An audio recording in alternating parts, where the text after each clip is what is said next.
Welcome, everyone, to the PFF Fantasy Podcast, IDP edition. I'm your host, John Macri, fantasy analyst here at PFF, and we are in the thick of the fantasy playoffs now, the final four for most leagues. It's a huge week and a stressful week for many. So luckily for us, we have an excellent IDP mind to help us through it and get those lineups set this week. From Fantasy and Frames and host of the Shoot the Gap IDP podcast, the great Nate Markham is in the house. Nate, thanks for coming on, man. Thanks for having me, man. Yeah, nothing like the pressure of week 16 to, have all the eyes on me and you. Yeah, it's definitely a stressful week. We get this is, I think, like, as much as we get a lot of start sit questions throughout the year and the DMs and everything, I think these next 2 weeks are typically the busiest as far as start sit. People are it's do or die, right? So this is the entire season comes down to this. So I don't blame people for feeling stressed, wanting to try to get as much information as they can. So that's what we're going to try to do for them today. We're going to go through each game. We're gonna talk about our favorite, least favorite matchups, players to watch for, stuff like that. So we'll whip through it as usual, but make sure we still get all the information out there. And as usual, we'll have the timestamps in the episode description as well. What else do we do? We got the matchup based visuals for the YouTube crowd as well. I'll put those up there for each game. And if you are watching on YouTube, obviously feel free to like and subscribe. That helps me a ton as well. And leave some comments, ask start sit questions in the comments as well. I'll check in there throughout the week and answer those when I can. And then I'll have the link to the IDP rankings and the IDP fantasy report in the episode description as well. But Nate, we got 16 games. Obviously, bye weeks are done. It is the playoffs. We're going to get into it here.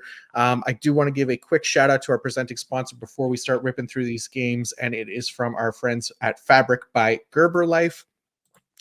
As a parent, you've had to learn so many new skills to provide for your family, how to do copious amounts of laundry, meal plan for even the pickiest eater, and now how to protect your family's financial future. Fabric by Gerber Life provides an easy one-stop shop for your family's financial needs, offering high-quality term life insurance policies plus other financial solutions in one easy online hub. Fabric was designed by parents for parents to help you get a high-quality, surprisingly affordable term life insurance policy in less than 10 minutes. Fabric has flexible policies that fit your family and your budget with quality policies like $1 million in coverage for less than $1 a day. Get your personalized quote in just minutes and then apply when it's convenient for you. It's all online and on your schedule. You could go from start to covered in less than 10 minutes with no health exam required. Join the thousands of parents who trust Fabric to protect their family. Apply today in just minutes at meetfabric.com/fantasy. That's meetfabric.com/fantasy, meetfabric.com/fantasy. Policies issued by Western Southern Life Assurance Company, not available in certain states. Prices subject to underwriting and health questions. All right, Nate, let's kick it off with Thursday night football. It is the New Orleans Saints and the Los Angeles Rams. Where do you want to start with this first game of the week? Let's start with a little, I'd say, return to 100% snap share with Ernest Jones. Last week we saw, as you've noted, as I've noted, blowout victory. They eased his snaps, took a little bit of the workload off. I don't think this is going to be one of those situations, personally, against the Saints where it's a blowout. Obviously, you never can tell 100%, but I would like to believe that he's going to be close to 100% again. And even with 86% of the snaps, he was dominant. Granted, picking up the sack didn't hurt, but you're not even concerned with any of the linebackers even cannibalizing any of those tackles, correct? I'm not at all. Yeah, this is the Ernest Jones show as far as the Rams linebackers go, and I'm with you. I think I have him as LB6 this week, going against the Saints, who are a decent opponent for linebacker tackles. They're giving up the 9th most tackles per game to the position. So nice matchup for Ernest Jones, and I'm with you. It should be a close game. Who knows? Thursday night football is always crazy and wild and never goes the way we think it's going to go. But like you said, it shouldn't be at least a blowout, and Ernest Jones should stick to his 100% snap share, which is what we're really hoping for here. Obviously, in the fantasy playoffs, we want as many of those snaps as we can get for those those production opportunities for Ernest Jones. So I'm with you. Love him this week. Anybody else from the Rams for you that stands out in particular for this matchup? I mean, if you want to deep leagues, Ryan Ramczyk is DNP'd twice so far to start the week. I don't know if he's going to play or not. Brian Young could have a decent matchup. I just don't like many of the edge rushers as a whole for the Rams. It kind of has its ups and downs, as you've noticed, and the matchup is good. The Saints aren't exactly generous to opposing defensive ends from that. But if you don't have Ramczyk, and I don't know, I've seen the upside with all three of them. Insert which player. Is it Kobe Turner this week? Going to be Brian Young. Other than that, I mean, I don't think we're deep enough in the playoffs in week 16 that you're going to consider Brian Young. Yeah, that's the thing, right? Like he's been an excellent, like kind of volume based option. So that really is more in that kind of like low end edge to really like edge 3 type range. If you really want, volume and you're banking on tackles and maybe falls into a sack type of thing. But for the most part, most people have better options than Byron Young this week. But, in those leagues where you've been starting him and relying on him, then obviously those are deep enough leagues that you're probably still rolling with him. But I'm with you. It's you really want to bank more on the talent this week than anything. And as far as pass rush metrics go, Byron Young he's been okay. He's been, not amazing, and he's just been league average. He's a rookie, is what he is, but we want to bank on those high quality players for the optimal scenarios here in the playoffs, and hope that they can get the sacks for us as far as winning with talent, other than hoping that guys fall into sacks, right? So yeah, I definitely get it. And the same thing kind of with Aaron Donald. I mean, Aaron Donald's been amazing. Like we're probably starting him in those DT required leagues, obviously. Mm-hmm. He's DT 7 for me this week. So he's not right at the top or anything like that. But we've seen him, have some lower, quieter weeks here recently. I really thought he'd have a better game against Washington last week and get a sack against Sam Howell. But Sam Howell's credit, he's been doing a bit better at avoiding sacks lately, right? And he's slowly moving away from that top of the chart there as far as pressure to sack conversion rate goes. I think he's 6th now or something like that. So he was 1st for a while, but it hasn't been as easy of a matchup. So Aaron Donald, again, we bank on the talent here. DT required leagues, you're not benching him. So that's pretty much the Rams for me. Yeah. Nothing. Like I said, we could probably talk about each 11, sure. 11 and higher, lower, but you're not starting them. Anybody else? So let's talk about the Saints here quickly. And as far as the Saints go, where are you at with like guys like Demario Davis and Pete Werner? Because as far as tackles go, they've been super inefficient. Demario Davis has bailed us out with sacks a few times, which has been nice, but it's hard to bank on that kind of stuff. So I have Demario Davis as that kind of LB3, low end LB3 range. Pete Werner's outside of that range for me. So I'd be curious where you have guys like that ranked. The same, because I want to trust that the sacks. I mean, he's had 3 sacks in the last 2 games, but Pete Werner's inefficiency just eliminates me entirely. Demario Davis, I think, can fall into at least that LB2, low end LB2 kind of floor, which is all I really want, but not the best of matchups. The Rams as well. They, Kyron Williams doesn't exactly. You would think that with that increased workload that you would see more of an importance at a linebacker from a scoring standpoint, but he's so good to get to that second level and beyond, and they don't go to the middle of the field. So it's decent at the linebacker. The defensive ends, though, that's the one area I do want to touch on with you, because the 2 areas that are important as far as I'm concerned is the Rams offensive line does improve. You bring back Rob Havenstein, Joe Noteboom doesn't have to start, but Carl Granderson and Cameron Jordan both have been limited at practice, kind of banged up over the time. Do you think that the improvement across the Rams offensive line and a banged up defensive front, are you lower on both of those 2 than what you had been? Because I dropped both of them a little bit more Jordan than Granderson.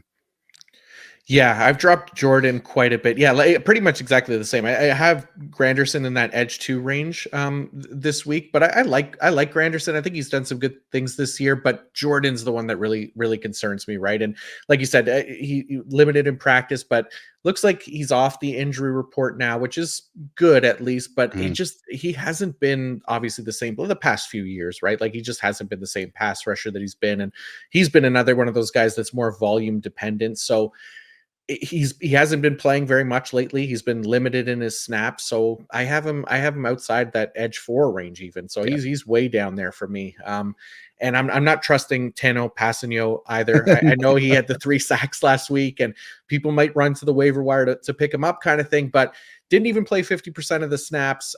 He only had a half sack coming into last week. Like, this is not a player that we're trusting in the fantasy playoffs. I just want to put that out there for people.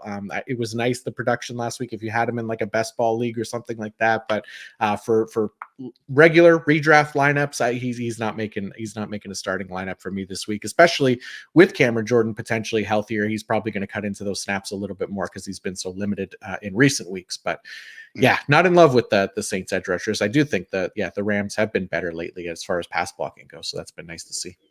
Mm-hmm. It's always the Giants last week when you ever want to see an inflated pressure total and or production. always look at the Giants direction.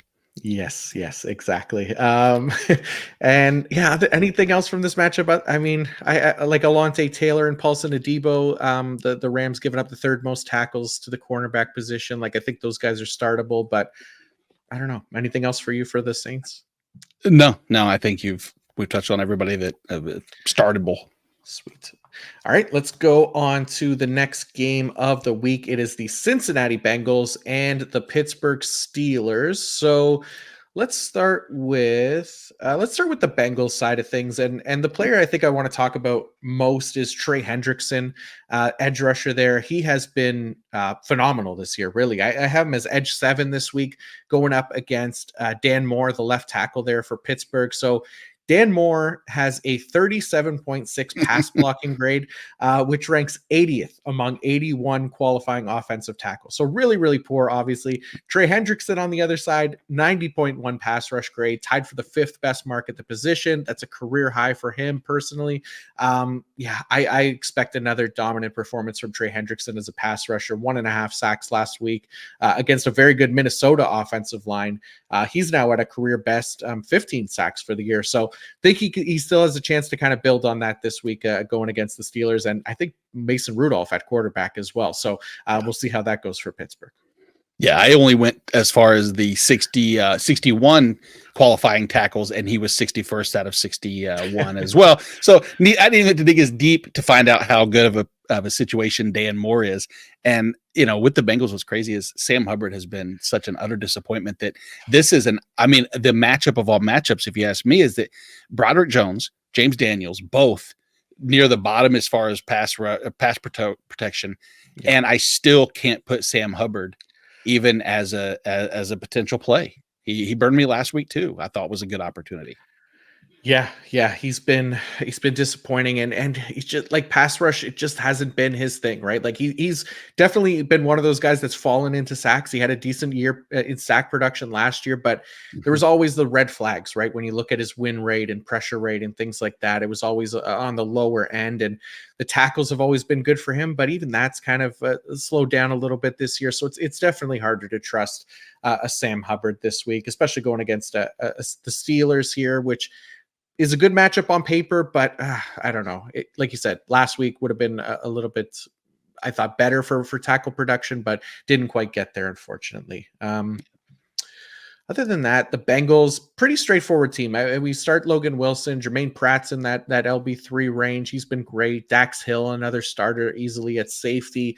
Jordan Battle is still not getting the full 100% workload, unfortunately. But yeah, anybody else from the Bengals for you?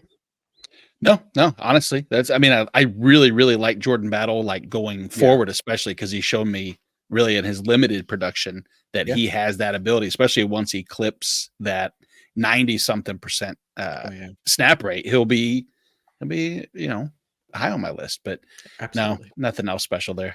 Yep, I'm with you. Looking at the Steelers side of things, so we kind of talked about it last week when Mace was on, because the Steelers were it was that Landon Roberts had played a smaller snap share than usual. It was like around 81%, I think it was. Mm-hmm. And we were thinking, short week, dealing with an injury, so the team wanted to kind of limit him. So we wanted to see if he'd get back to that 100% snap roll in week 15, and he did. So that was really encouraging, I think, to see for Landon Roberts purposes. The most efficient tackler in the NFL right now. 17.1% tackle efficiency is really nice. It's not the most amazing matchup this week against the Bengals, 19th most tackles to the linebacker position, but the opportunity's there for him. 100% of snaps. I have him in that kind of middle LB2 range. I think he stays in there for me pretty much going forward, depending on matchup. But yeah, like Landon Roberts quite a bit. Yeah, and if you lose Jamar Chase in this matchup, that just reduces the explosiveness in this offense. You'll see less deep threats, deep passes. I think you'll see more centric, which just elevates that floor for me for Landon Roberts as well. Yeah, absolutely. The other things from this, Minkah Fitzpatrick is out. DeMonte Casey is suspended. Keanu Neal is on IR. The Steelers, the only safety, and it's really deep leagues that if you have to trust somebody, is Trenton Thompson. But yeah, I'm not like rushing out to throw Trenton Thompson into a starting lineup this week. So other than that, it's the usual guys, right? TJ Watt, Alex Highsmith, Cam Hayward. So yeah, and Trenton Thompson left the game with a stinger, came back in the game, and now he's missed 2 practices with that same neck injury. So they may be even thinner that they said they might put Miles Killebrew in at starting safety, which, yeah, it starts getting, again, we're talking about names that no one's going to ever discuss, but I would also pay attention, watch Cameron Hayward, make sure he clears concussion protocol if you're in defensive tackle leagues that you are going to start him. Yep. Absolutely good call. So yeah, just stay away from the Steelers safeties. I mean, we got some deep leagues out there, but those would be the only people considering them. But yeah, just something to keep in mind there for those folks. All right, I think that's pretty much it for this game. Let's go to the Bills and the Chargers. Where do you want to start with these two teams? So I want to start with the pass rush for Buffalo, simply because it's what we've seen out of Easton Stick is the last 2 weeks now. He's been sacked 5 times. I know it's not this egregious number, but it is proven that offense is poor. I think that Buffalo could get at him. The thing is do you want to start Leonard Floyd against a Trey Pipkin side that he suffered through a wrist injury? Will he be 100%? I think the opportunity is there. Me personally, I'm not the biggest Buffalo pass rush fan. They've done the same thing that I've watched, time and time again, is that you don't know if you're going to see enough of a workload with that. And Leonard Floyd, even with good snaps, like last week, 5% win rate, 10% pressure rate, nothing spectacular. But do you want to go with opportunity? And the answer is probably not. I have him down far enough that I'm not going to start him, but it's an intriguing one of those situations where if you happen to run into necessity, maybe it's something to pay attention to. Yeah, I think that makes perfect sense. And I'm with you. I think I have Greg Rousseau at like edge 28 this week. He's the highest for me. And I just don't like the matchup against Rashawn Slater, who's been a really good pass blocker. I know he struggled against Malcolm Kuntz a little bit last week on Thursday, but overall he's been really good. And it's nice Easton Stick being back there. He's not Justin Herbert as far as being able to avoid sacks or anything like that, but and get the ball out quickly. But so there's that potential there, but I'm with you. It's one of those matchups where it's not amazing. The snap shares aren't great for these guys. Pass rush metrics are like okay, not amazing at all. So yeah, it just depends how risky you want to get here. And for the most part, I mean, again, we want to try to play it a little safer for most matchups here in the fantasy playoffs. So not sure that there's a ton of upside there to try to aim for. Yeah, I don't see a ton of upside myself, but I know there's, like you said, there's super deep leagues where people are looking just for that high, big play scoring where the one sack can catapult them into the championship. I would say I don't, from a Buffalo side, there's not a ton of other names that I'm hyperly, aggressively going after. And, we look at the linebacker position and it's like with Terrell Bernard and Tyrell Dodson, I'm just not sold on either one, even with the snap share last week that we saw in the box score of Tyrell Dodson. I'm not 100% sold. And maybe that's just me. I think the upside's there, but I just don't trust the Chargers offense again. And it's just, they've been pretty poor to the linebacker anyway. And so this just adds in and it seems like a pretty poor situation to maybe avoid for sure. Yeah, below average matchup for linebacker production, and I got Terrell Bernard, LB 23. I think he'll be back around that 100% snap roll. But Tyrell Dodson, I know he had the big week, whatever it was. He led the team in tackles and had the half sack in there, but only 51% of the snaps, right? So I think sometimes people look at the box score, think that these guys are playing 100%, maybe put them into their lineups, but be careful with, chasing that production and make sure you're following the snaps there. So I'm with you. Tyrell Dodson outside of that kind of LB4 range for me. Just because 51%, if it stays around that range, which for the most part, it's been in that range, you just don't want to trust it. So starting Jordan Poyer and Teron Johnson, I really like as well. The corner there for the Bills. He's high up on my corner rankings, and the Bills or the Chargers are giving up the fourth most tackles per game to the cornerback position, but we'll see how that goes with Easton Stick. But I like Teron Johnson either way. Yeah, I think that actually makes a lot, especially if Keenan Allen's out. I don't see anybody, I don't know if Easton Stick's going to spread the field. He might look across, especially in that Taron Johnson, who I've been a pretty big fan of as far as the corner leagues quite a bit. Yeah, he's been great. How about on the Chargers side of things? Anybody here that stands out to you that you'd want to focus on? Yeah, I'm definitely going to look at one, if not both of the linebackers between Kendricks and Kenneth Murray. Love the matchup. Even going into last week, I was higher on Kendricks than Murray. The snaps didn't necessarily align with that, but I was personally really excited to see that the efficiency out of Kendricks. And now with this game, something tells me that the Chargers aren't going to have the ball at all, hardly. I think that it's going to be the Bills on offense, the majority, and I think we could see double-digit tackles out of both of them. Nice. Yeah, I like that call. Bill's given up the most tackles per game to the linebacker position. Kendricks definitely has been the more efficient tackler, like you said. So that's been really nice to see. And Kenneth Murray, I know he left last game and then kind of came back in. So that's why his snaps weren't at that 100% range. But I think both guys are playing enough, and especially in this matchup, that we can definitely take advantage of utilizing those guys in lineups. Fun little fact about Eric Kendricks.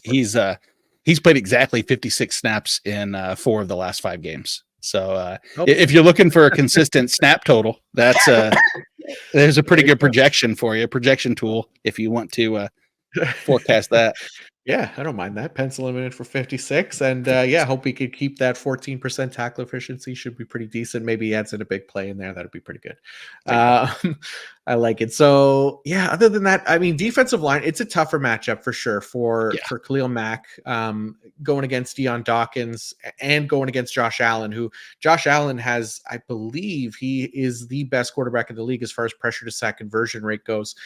So he's been difficult to kind of take down. So Khalil Mack, he's been so good this year that, he's more on the low end of LB or edge 1 range for me. But so I feel like I'm still starting him for the most part, but I'm not excited about it, basically. And the same thing with Tuli Pelotu. Yeah, exactly. If the match, like the Deion Dawkins one, especially, and if they moved him back and forth, which the Chargers just don't do a lot of, they don't move him around the defensive line enough to get an ideal matchup, at least historically. And so you have to just go on that one-on-one. And what Dawkins has allowed 1 sack on the season. So he's been good. Not looking great. Don't love it. All right, let's go to the Indianapolis Colts and the Atlanta Falcons. So I'll start this one with let's start on the Atlanta side of things. The Colts have been a nice matchup for opposing linebackers, right? Giving up the 4th most tackles per game to the position. We did get Nate Landman back in week 15, which was nice. And he outproduced Caden Ellis once again. So Nate Landman not playing as many snaps as Caden Ellis, obviously, but Caden Ellis has just been incredibly inefficient. Meanwhile, Nate Landman, where do I have it? I put his tackle. It's 14.2% tackle efficiency. So it's 21st in the league. Caden Ellis is 70th in tackle efficiency at 10.6%. So that's well below average. So there's definitely some risk there with starting Nate Landman, just in that he might not play 100% of snaps, or he's more than likely not playing 100% of snaps, right? He's going to more than likely be under that 90% range, hover around 80%, I would think. So there's risk there. But again, it's another one of those ones similar to Eric Kendricks, right? Where it's a nice matchup. He's been efficient. So you can plug him in and put him in there. I have him ahead of Caden Ellis in the rankings this week, Yeah. by a bit here. I have Landman as LB 28, and I have Caden Ellis as LB 38. Yeah, I've Landman just in general. I mean, when you look at a Colts team that's going to run the ball, we have to assume if Pittman's out and it's Zach Moss, I don't know how effective they're going to run the ball, but go piggybacking off of the tackle efficiency you were talking about. If you just look at run play tackle efficiency, Landman's at around 22%, contrary to Caden Ellis's 14%. So, I mean, even when what we expect Landman to do is play predominantly, first and second downs, see the majority of those run plays, he's been extremely effective in shutting those down. So I think we'll see a good floor just on run play tackling alone from Landman, and hope that the Colts offense can do enough to see substantial snaps. Yeah, I'm with you. I think Jonathan Taylor was a full participant in practice this week as well, so Good. he should be back in there, and that should definitely help as well, Yep. right? For as far as the linebacker tackle opportunities go. But yeah, other than that, for Atlanta, I mean, the only other note I have really is that Richie Grant has been seemingly officially benched here, right? He played 11% of snaps in week 15. This has been another one of those ones that we've been kind of monitoring recently and expected it to happen, and it did. DeMarco Helms was the next man up for the Atlanta Falcons, but I'm not like in love with trying to start DeMarco Helms really. Jesse Bates obviously being the main one, but yeah. Anybody else on the Falcons for you? No, there's not. Not at all. Not this week, right? It's just No. yeah, it's just not a great. I mean, like Calais Campbell was solid last week as far as tackles go, Mhm. and David Onyemata has been good as far as defensive tackles, but that's if you're starting those guys, you probably just keep rolling with them. They're the kind of at DT3, maybe DT2 on the low end side of things, but yeah. Yeah, I think Not exciting we've been stuff. waiting for Arnold Ebiketie to be something or someone, and that's never turned in. You know what? I guess goes without saying we're starting Jesse Bates everywhere. Yeah, So, Jesse Bates has been great. Yeah, that is the Falcons. So let's talk about the Indianapolis Colts quickly as well. This is another pretty straightforward team. I mean, Zaire Franklin and EJ Speed, both decent starting options here. Zaire Franklin, obviously the full-time 100% snap. EJ Speed is right there as well. So feel comfortable starting those guys. I have Zaire Franklin ahead of EJ Speed. I know EJ Speed has outproduced him a few weeks here, but I mean, I don't know that I would feel comfortable starting Speed over Zaire. If you're one of those people that has both, if you do, you could start both of them maybe. It's not, again, an amazing matchup. Falcons giving up the 12th most tackles per game to the position, but I like both guys enough that they're definitely startable. Same thing with at safety, Julian Blackman, corner easily, Kenny Moore, DeForest Buckner, also awesome. So really it comes down to, I think Grover Stewart is the question mark for me, like in DT required leagues. It's a nice matchup against Atlanta, who are giving up the most tackles per game to the defensive line position. So this could be a nice matchup for Grover Stewart, who's missed some time, hasn't been, the tackle monster that we've seen in recent years. So could be a nice matchup for him to kind of reestablish himself as a nice tackle heavy DT for those types of leagues, if you're looking for somebody to kind of stream this week, if you're in that kind of scenario. But yeah, that is the Indianapolis Colts for me. Yeah. I love. Don't get me wrong. I've been enamored with Samson Ebikam as far as how he's produced, but against Atlanta, there's not enough passing upside for him to even be considered someone that I'm going to look at for a sack upside. Yeah, or could he pay? it's hard, right? Yeah, it's hard to bank on them giving enough pass rush opportunities. I'm sure somebody will get a sack on Taylor Heineke in there, but it's one of those groups where you kind of play Russian roulette with them each week, Right. right? There's Odeingbo and Pay and Ebukam, guessing which one it's going to be. I don't really feel like playing that game here in week 16. No, not at all. All right. So let's go to the Green Bay Packers and the Carolina Panthers. Where do you want to start with these two guys? Let's start with I'd say the low hanging fruit is that Devondre Campbell is pretty much seemingly not worked his way out, but he's too banged up, and he's missed practice again. Everything's trending in the wrong direction, and a neck injury is something to pay attention to. I'm not questioning that. And Isaiah McDuffie, when filling in, has actually filled in decently well. I mean, not one that I'm going to start over some of the names, of course, that we've talked about, but decently comfortable. I don't love Carolina as far as the matchup, though. I mean, when you talk about a bad matchup, it's about as bad as it gets. So then it's a question of is how far down do we want to move Quay Walker, and he being banged up week in and week out? Is that a gamble? And that's a scary gamble because we know the upside, but we also know the floor, which is not playing or missing time. Yeah, but the Green Bay linebacker core kind of scares me this week. Yeah. Like you said, Devondre Campbell, not sure what's going on there. Obviously, the injuries. He had sent out a tweet that he's not playing through injuries anymore. Didn't practice today, so seems like he's going to be unlikely this week. So we may see some Isaiah McDuffie, but yeah, Quay Walker is definitely a risk for me. I have him as LB 30. I know he's a 100% snap guy, and he's had his big games in the past. But like you said, he's also had those low floor games, and we've seen him leave games and not be healthy. So there's risk that comes with guys like Quay Walker, Isaiah McDuffie this week. And like you said, Carolina giving up the 29th most tackles to linebacker position. So that's third fewest. It's just, not a great situation there to bank on this week. So hopefully looking elsewhere for the linebacker position. Anybody else from Green Bay for you? I mean, Rashawn Gary's always going to be a person who I'm going to be excited to, watch. I don't know if I'm always going to be excited to play. And that's, this matchup isn't one. And I'm intrigued to see, and it's not anything that we're going to start, but going forward, Lucas Van Ness started to eat into Preston Smith's snaps quite a bit more. And I see those two.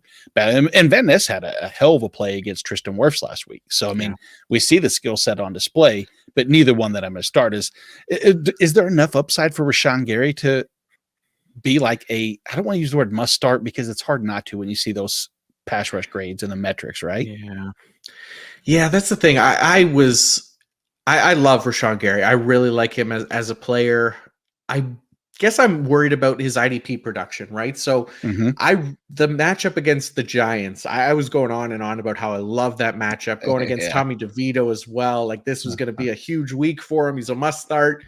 Does nothing, right? Like again, it's another good matchup here against Carolina, who allow a ton of pressure. Bryce Young does take his sacks, so there's always potential there. So he's always in that starting range for me, but he's like edge 24 for me this week, right? So it just depends on who else I have ahead of him and who else I have as another option that I just trust a little bit more. And I feel like Rashawn Gary's had his big games this year, but they've been on those lower snap share totals early in the year when we knew we couldn't trust the snaps in putting him in lineups. So I think he kind of has to earn that starting spot back, that must start opportunity, because the production's been down, but definitely believe in him as a player. And when you do that, the production's going to come at some point, but just feel like you got to see it first a little bit. Yeah, and then the last one I just want to kind of bounce off you real quick is with the increased production increased snaps for Jonathan Owens, which obviously when Savage went out, wasn't sure if Jonathan Owens was going to get the playing time still when everybody was returning. He stayed at 100%. His efficiency when he was with Houston was, I don't want to say unparalleled, but it was ridiculous. It led to an amazing contract. But is there enough snaps you think to be had this week against Carolina that he's even going to be sneakily startable?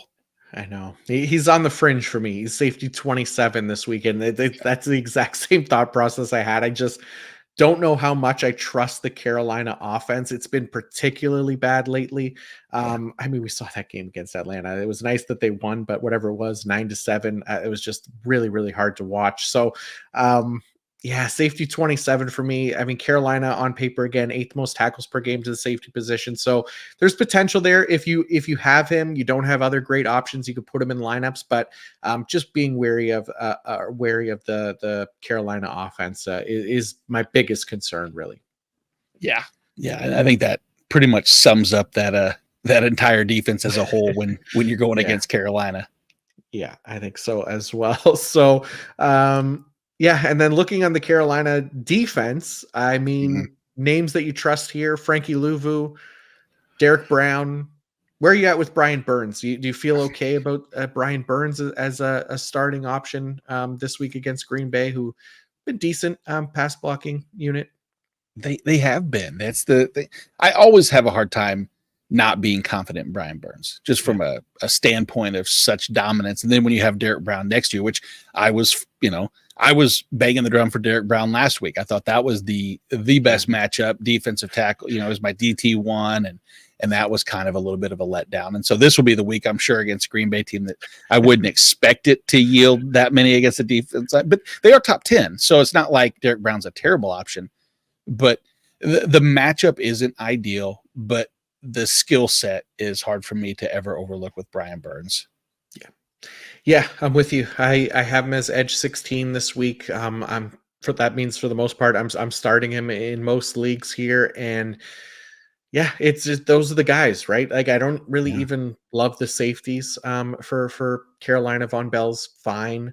Again, you might not have better options there, but other than that, it's really those three: Frankie Louvu, Brian Burns, Derek Brown that I trust the most. And even for Frankie Louvu, Green Bay giving up the second fewest tackles per game to the linebacker position, so he's on the low end of starting for me. Yeah, and I don't trust. He's always you're looking for the splash play with Louvu, and over the past couple of weeks, he hasn't even been really in real blitz happy. At least they haven't been blitz happy with him by comparison to what it's been. So that lowers my expectations of Louvu. I still like the player. I love the player. Just don't love the particular matchup. Yep. I'm with you. Yeah. Really fun player. All right, let's wrap that one up. Let's go to the Cleveland Browns at the Houston Texans. And let's start with the Browns here as I write the timestamp before I forget. Let's start with the Browns and start with their linebackers, which are always interesting every week. There's always some kind of shake up there as far as the usage goes, but Jeremiah Owusu-Koramoah, has been consistently productive over the past few weeks, right? There is that risk with him, very similar to Nate Landman as well, where he's not going to play an every down role, which limits obviously his opportunities. But over the past 4 weeks, averaged 89% of snaps. He's got 22 tackles, 2 sacks, and an interception over that span. He hasn't been the most efficient tackler. So again, that part is different than Nate Landman. He's at 12.1% tackle efficiency. That is below average, which is to be expected in a very man-heavy defense like this. But he's found ways to make big plays and keep, coming up with some decent IDP production. So I have him just outside that top 30 for me this week, again, just because he's not playing an every down role and the tackle efficiency. So it does become a bit harder to bank on the big plays, but I really like him. And I like the matchup against Houston, giving up the 10th most tackles per game to the linebacker position. Now we'll see if CJ Stroud is going to play or if it's going to be Case Keenum again, right? But I'm warming up to JOK after really trying to avoid this Cleveland linebacker group for the most part. Yeah, I've been so optimistic when I saw that first glimpse where he got above the 80% threshold for multiple games, and I didn't want to get let down. And then you see, I think it was against the Rams in week 13, and he had a less than stellar production day, and I thought, oh boy, here it comes. And then, with JOK, the one thing that I always am just enamored by is that, especially if you have scoring with tackle for loss in your league, he's a monster. He's second in the league amongst linebackers. I mean, and the only person ahead of him is Danielle Hunter. So it's not like it's just a one-off random stat. This is a guy who's muddled into the mix of sandwich between Danielle Hunter and TJ Watt in that category. And it's 6 over the last 4 games. So I do temper my excitement with JOK. I have a hard time ever putting him too high. Right. But I want to, because I've been such a fan of his. And like you said, no CJ Stroud does bring that depth of target and in probably quite a bit with Case Keenum's arm. So I'm right there with you. Yeah. He's a fun player, really fast, great at getting in the backfield. And that's been the excitement for him. It's just been the snap share, right? And that's always been the concern. So other than that, I mean, Cleveland, similar to Pittsburgh here with their safeties, Grant Delpit on IR, Juan Thornhill's missed a few games now. D'Anthony Bell got injured last game. They are super thin at safety. So, I mean, again, for those deeper leagues, Ronnie Hickman could be the last man standing here if you're desperate for 100% snap safety. In those deep leagues, you could look at Ronnie Hickman. It's, again, not the most amazing matchup, 21st most tackles to the safety position. But again, sometimes all we're looking for is a warm body to put into a lineup if we're desperate. So just somebody to keep in mind there. Corners have been fine. Myles Garrett versus Laramie Tunsil is the other one, the other matchup here to highlight, I think. Garrett, no sacks in 4 straight games, unfortunately. He did have one on a 2-point conversion, which unfortunately doesn't count for IDP purposes. But Myles Garrett's still the same Myles Garrett that we know and love as far as pass rush metrics and everything like that goes, just the pure dominance from Myles Garrett. So we'll see. I mean, it's a tough matchup against Tunsil, but I don't think you can bench Myles Garrett. I don't think you panic over 4 straight games without a sack. He's just, you look at the underlying metrics, there's nothing of concern there for him. So you just keep rolling him out there as a must-start player every week. Yeah, the 11 pressures, you have to go back to week 10 of 2021 to see a person who had more pressures without a sack, and that was Max Crosby against my Chiefs then. And I was shocked when I saw that he didn't have a sack in that game, because I remember that game, and he was in the backfield the entire time, which is what we'll see with Myles Garrett. He'll be in the backfield the entire time. And if he gets one, they did something interesting this past week, though, is he actually played on the left side and the right, almost a 50-50 split. And I was listening to D'Amico Ryan's talk, and that was one major area of concern with him, is that they don't know. They can game plan for a specific side if they know he's staying on one area, but him bouncing back and forth is posing somehow more of a threat with Myles Garrett than just being Myles Garrett. But interesting of note, didn't translate to sacks, of course, but it did translate to 11 pressures. Yeah, he's been pretty amazing. And yeah, when they move him around the line like that, he's just super dangerous too, working against guards. And yeah, I mean, the right tackle for Houston is Charlie Heck, I think. So it's a pretty big drop off there from Laramie Tunsil. And then especially if it's not CJ Stroud in the backfield and it is Case Keenum, I mean, not the most mobile quarterback, right? It's yeah, we're starting Myles Garrett essentially. Yeah, exactly. Anybody else from Cleveland for you? No, I think we've touched on everybody for sure.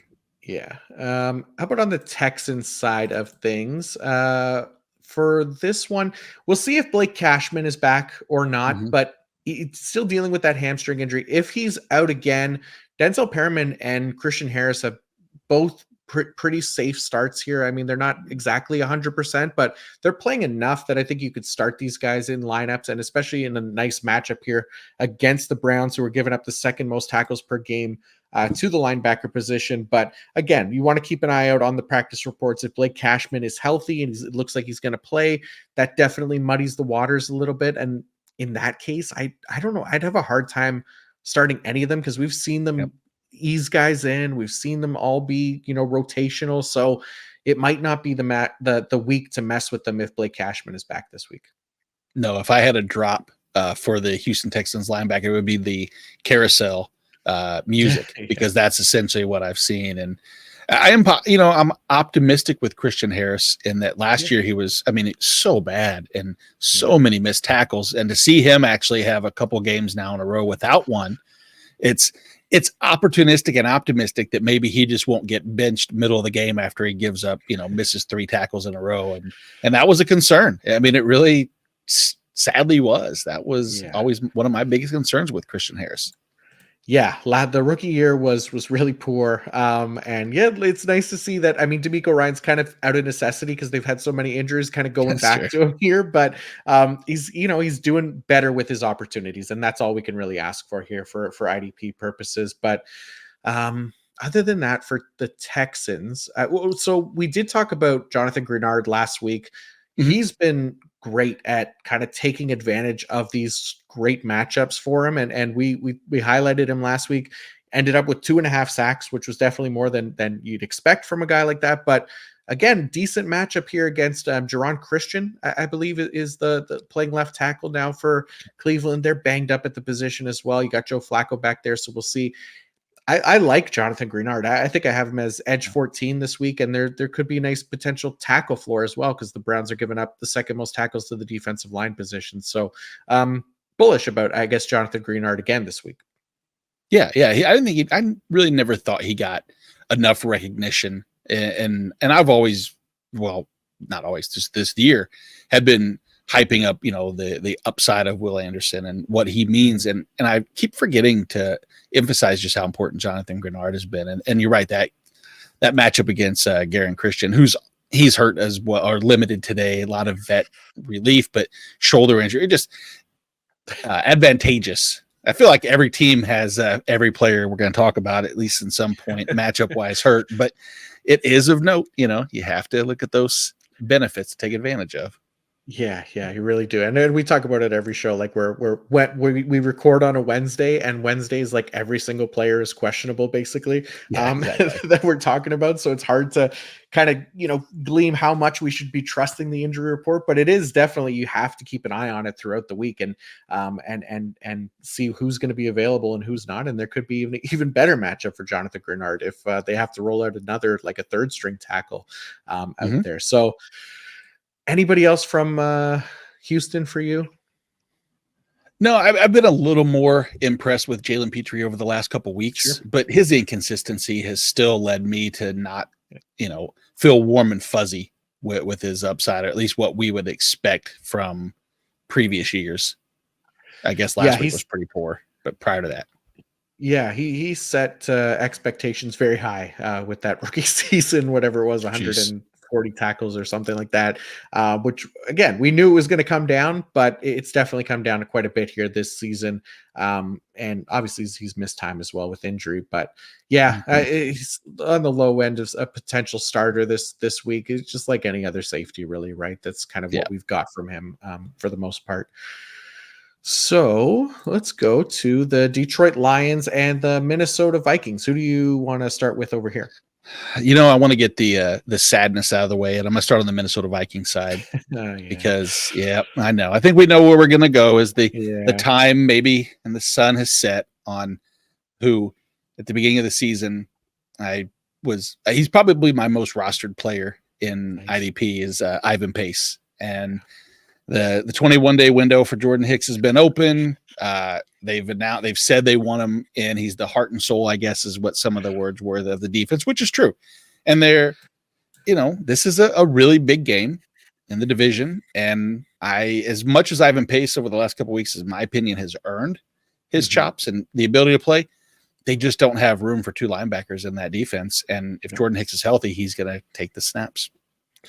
Yeah, it's unfortunate, right? And it does seem like Jordan Hicks is going to play this week. So I'll wait till the official word to change the rankings around. But I had Ivan Pace in there at LB12 and just That's remaining hopeful. And then I saw it today and it said Jordan Hicks likely to play. So that just kills it, right? You don't want to start Ivan Pace this week. It's just, I know he's been excellent lately, but he could very well end up with like 20% of the snaps, which is we can't be trusting that this week. So avoid Pace this week. I mean, Hicks, you might be able to start him, but again, we'll see. We'll see if there's always the potential that they could ease him in as well, right? So he's not going to immediately step into LB12 where I had Ivan Pace either. I'd probably have him a little bit lower this week too. So definitely have to be aware of that. I do like the safeties for Minnesota. I'll be curious where you got these guys, because another nice matchup here. The Lions giving up the 5th most tackles per game to the safety position.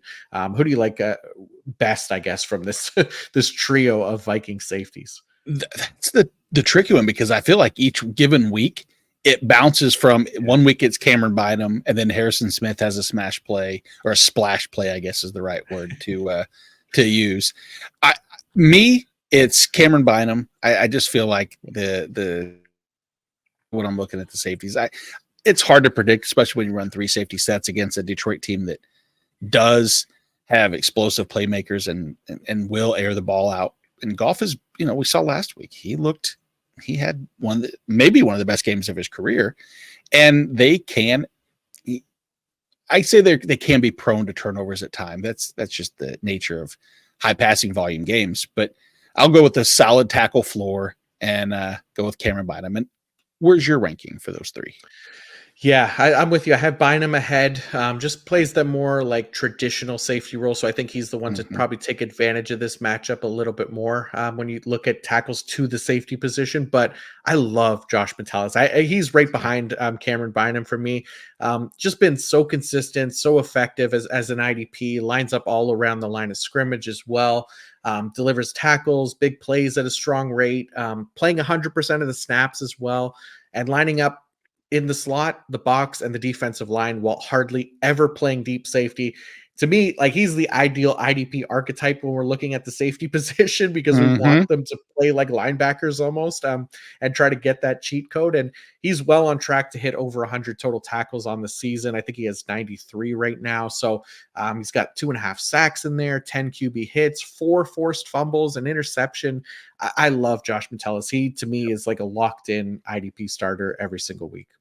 Yeah, it's crazy to think that all three theoretically any given week. I mean, Harrison Smith is probably the odd man out, Yeah. and he's still capable of having that DB3. Not even capable of higher, of course, but just a nice, consistent. You're hard pressed to find a team that can run three safeties out, and all three are IDP relevant, where there's not just one off in a wasteland by themselves. Yeah. Yeah, it's really been crazy to see. And yeah, earlier in the year, I have like the top 12 IDPs for each position in our scoring going across the bottom here. And there was a period for a few weeks where all three of them were inside the top 12. Yeah, that's Just like great. unreal to see. So yeah, Harrison Smith's fallen out of that range right now, but yeah, they still again all solid options here. How about on the defensive line? Because Daniil Hunter obviously has been amazing. DJ Wanham has been really productive Yeah, lately as well. Like these guys are playing a ton of snaps, so they've just been getting a ton of production as a result too. And decent pass rush metrics at least for Daniil Hunter, but tougher matchup this week against the Lions. They get Penei Sewell yep. and Taylor Decker as the tackles there, and Jared Goff has done a nice job at avoiding sacks. So how comfortable are you, I guess, with I mean, Daniel Hunter, I feel like we're starting. Where are you at with DJ Wanham? I guess That's would be the it. better question. That's it. You said hit the nail on the head. Detroit is one of my. I hate to use the word avoid, but it's proceed with caution offensive lines to attack, just because they do a really good job of making sure that Goff is upright, and Penny Sewell more than anybody is.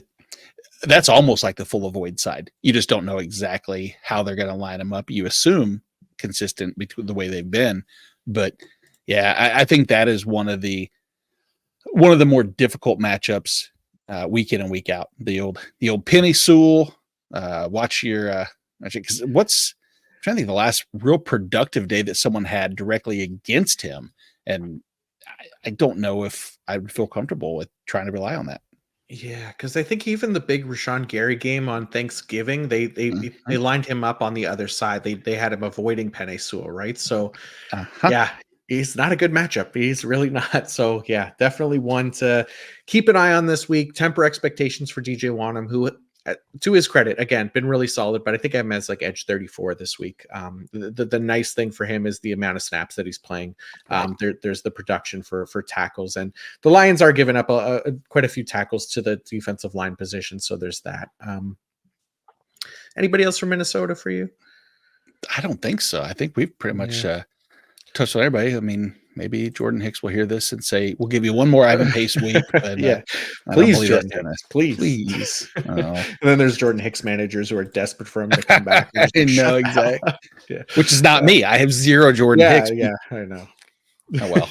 Oh well. Let's about the We'll Detroit survive. side. It may, Yeah. there's we talk about the safety in plethora for Minnesota that we want to start, and I think we found that there was a time when there was a few with Detroit, notably Brian Branch, who I was extremely excited for, especially through week one. I mean, hell, week one against my Chiefs was Oh, yeah. evident. That started off, and I thought, here, okay, Brian Branch, ideal positioning for us from an IDP standpoint. Dan Campbell utilized him in so many effective ways, and now what we've seen is he's pretty much a 2 down, 1.9 down guy. Yeah, they've over the past 2 weeks have limited him to being on the field only when the opposing offense is in 11 personnel. And we talked about it last week, and we thought maybe it was a one-time thing because we hadn't seen that previously. But now, 2 weeks in a row, it becomes a trend, right? And that's where we start to get concerned. So he played 72% of snaps this past week, which was the exact amount of snaps that I can't remember who they played now. Detroit. Denver. Denver, yes, that Denver was in 11 personnel. So this week they're going up against Minnesota. On the season, Minnesota averaging just 64% of their offensive snaps out of 11 personnel, right? So that's not enough snaps if we're going to assume that the trend continues here to be trusting Brian Branch. So he's an avoid for me this week. I am not putting Brian Branch in my lineups if I can afford to. Yep. No, me either. It hurts because I really like him, but Yeah. You have to trust the floor is lava with the snap share, unfortunately. Yeah, you really do. But yeah, other than that, I mean, Detroit, they're a strange team. Alex Anzalone, probably the only linebacker I trust there, as weird as that is. I don't really love the safeties this week. I know if Fatu Melifonwu had a big game and, he could be a new shiny piece, but again, not trusting that in the playoffs here. So really it's Aiden Hutchinson for me. And Alex Anzalone. That is the Detroit Lions that I'm trusting. I don't know about you.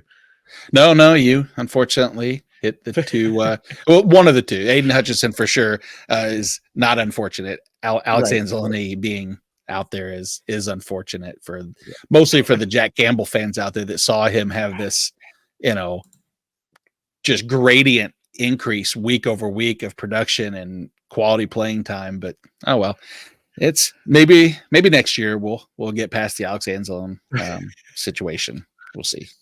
Yeah, we'll see. I'm not optimistic about it, unfortunately, because we've seen it before. But let's go to the next game on the list here: Washington Commanders at the New York Jets. And let's start with the Washington IDPs. And I mean, we know Cody Barton's the full-time guy there, but last week we saw Kaliki Hudson be the LB2 for them. So he stepped into essentially a starting role there with Jamin Davis done for the year. It's not an every down role. So that, again, is one thing to kind of keep in mind. He had a really productive game in week 15 with, I think, 14 total tackles. It's harder to repeat that production, I think, this week going against the Jets, who 30th most tackles per game to the linebacker position, so 14.7 per game. That number has actually been even lower in recent weeks, just 13.3 tackles per game over the last 3. So for me, Hudson, really just a deeper league option this week going against the Jets. Again, he's not an every down player, so not expecting him to repeat his big day here. I don't know. Any more optimistic about Hudson? No, unfortunately, like I said, it's trusting anybody against the Jets offense is playing with fire. It is. And feeling the same way a little bit. I mean, Cameron Curl, I still love Cameron Curl. He's been excellent again this season, basically been a top 10 safety for IDP purposes this year. Love the alignments, love the production all season long, really. But again, the Jets, that offense, they're giving up the fewest tackles per game to the safety position as well, right? So you look at Cameron Curl, he's failed to crack over 5 total tackles in each of the past 3 games, which he had only failed to do once over the first 11 games of the year. Again, I like the alignments and overall efficiency for the year for Cameron Curl. So he stays in starter range for me, but I think tempering expectations for Cameron Curl again this week going against the Jets. Right. Did you see the back and forth that he had with one of the fans on Twitter? There was a video that someone posted of him being out of alignment, and they said something to the effect of, here's that bum Cameron Curl out of position again. And he fired back and said, what do you know, bro? You don't know what the defensive play call was. And the fan's response was clearly you didn't either. Oh my God. It was the best response ever. But wow. You know what? That's all right. Just stay in the box and give us the IDP upside, and we'll forgive you. Wow, that's crazy. That's great. But other than that, for Washington, I mean, I like their corners, but not as much this week. Benjamin St-Juste and Kendall Fuller again. It's the Jets. Maybe it's good for Jonathan Allen, Daron Payne, right? So Daron Payne, he had 2 sacks last week, which was his season total coming into last week. So now he's got 4. Right. He had 11 and a half sacks last year, right? And I had a feeling there'd be some regression there and talked about it, but it's been a lot worse than I think I expected here. Decent matchup, at least against the Jets. He's been a really good tackler as well, so that's kept him as a strong IDP, but just hasn't had that sack upside outside of last week. So him and Jonathan Allen, fine starting options in DT required leagues, but that's pretty much the Commanders for me. Where are you at with this team? The exact same. And who would have thought that losing Montez Sweat and Chase Young was going to be just a nail in the coffin for the rest of their defensive line? Shock, right? Right? Yeah. I know. Yeah, it's they gotta have to rebuild there, unfortunately. But all right, we'll move on. But we do have a quick ad break from our friends at Prize Picks. Prize Picks is a skill-based, real money daily fantasy sports game. How does it work? You pick 2 to 6 players, and if they will go more or less than their Prize Picks projection, you can win up to 25 times your money on any entry. So Nate, they did get some IDP props up there for me this week. Eric Kendricks is on the board, and his line is set at 8 tackles. So I am taking more than 8 tackles for Eric Kendricks. It's going to be close, I think. But again, we talked about it. Decent tackle efficiency for Eric Kendricks. More efficient than Kenneth Murray. I think the playing time is going to be fine. Going against the Bills, who give up the most tackles per game to the linebacker position. They've over the last 3, they've given up 23.7 to the linebacker position and haven't given up fewer than 20 in each of those games. So if they keep that going, there's definitely going to be opportunity for Eric Kendricks to hit that double-digit tackle total and definitely clear 8. So I like that one. I didn't really like any of the other IDP option ones. So I went with Kyron Williams to go more than 18 and a half receiving yards. Has had at least 4 targets in each game since returning from injury. Last week kind of had like a crazy stat line of 5 catches for just 3 yards, and then another weird one the week before where he finished with -1 yards receiving on like 3 catches. But it's not happening 3 times in a row. He's also had games of 48, 27, 24, 61, 24 receiving yards as well. So I think he'll get more than that 18 and a half here on Thursday. So those are the 2 that I like, but we'll see how it goes. At Prize Picks, you aren't competing against other people. It's just you versus the projections. Go to prizepicks.com/PFF fantasy. Use code PFF fantasy for a first deposit match up to $100. That's prizepicks.com/PFF fantasy. Use code PFF fantasy for a first deposit match up to $100.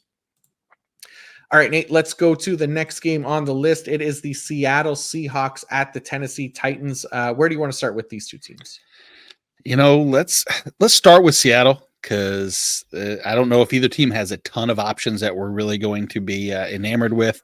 If anything, this is a process of elimination.